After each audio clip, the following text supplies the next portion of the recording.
हरप्रीत,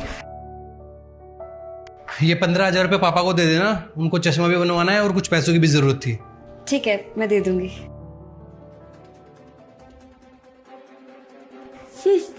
ये बुढ़ा क्या करेगा पैसों का? अरे पैसों की जरूरत तो मुझे है, 2 वक्त की रोटी मिल तो रही है, काफी नहीं है क्या?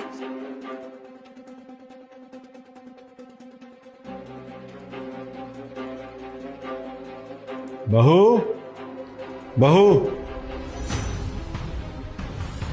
हाँ बोलो। तो धीरज ने कुछ दिया होगा मुझे देने के लिए। क्या दे के गया था? खुल के बात करना। तो 15,000 रुपये दिए होंगे, मैंने उससे मांगे थे। उसने मुझसे कहा कि हरप्रीत से ले लेना। कोई पैसे नहीं देके गए वो। मुझे पता था तू पैसे मुझे नहीं देगी। मैंने तो धीरज से पहले ही बोला था, बेटा पैसे मुझे दे दियो। कह दिया ना कि 1 भी रुपया नहीं देके गए वो, और तेरा ध्यान क्या हमारी बातों पे रहता है बुढ़े?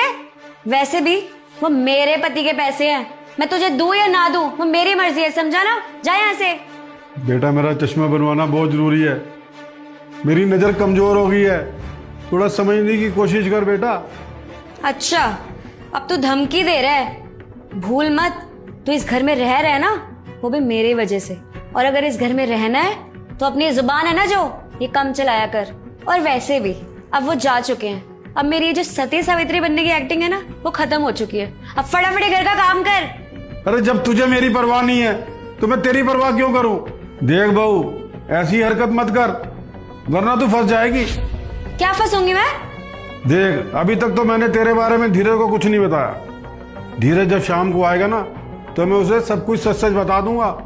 अब मैं घर का कोई काम नहीं करूंगा। अच्छा, मतलब तू मुझे मना कर रहा है? देख ले, अगर तूने मुझे मना किया ना तो तुझे इस घर से बाहर निकलवा दूंगी।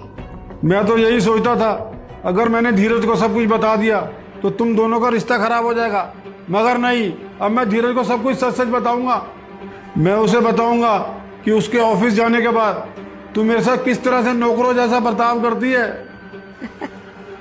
तुझे क्या लगता है कि तू धीरज को कुछ भी बताएगा वो तेरी बातें मान लेगा? वो मेरा पति है, वो मेरी बात सुनेगा, समझा ना? मैं सिर्फ अपने पापा की सुनूंगा। धीरज, तुम यहाँ पे, तुम तो ऑफिस चले गए थे। हाँ, मैं यहाँ, और आज तक मैं तुम्हारी इसलिए सुनता था क्योंकि मुझे लगता था तुम मुझसे प्यार करती हो, मेरे परिवार का ख्याल रखती हो। लेकिन आज तुम्हारी असलियत ना मेरे सामने आ चुकी है। तुम मेरे परिवार को ना सिर्फ और सिर्फ खोखला कर रही हो, और कुछ नहीं।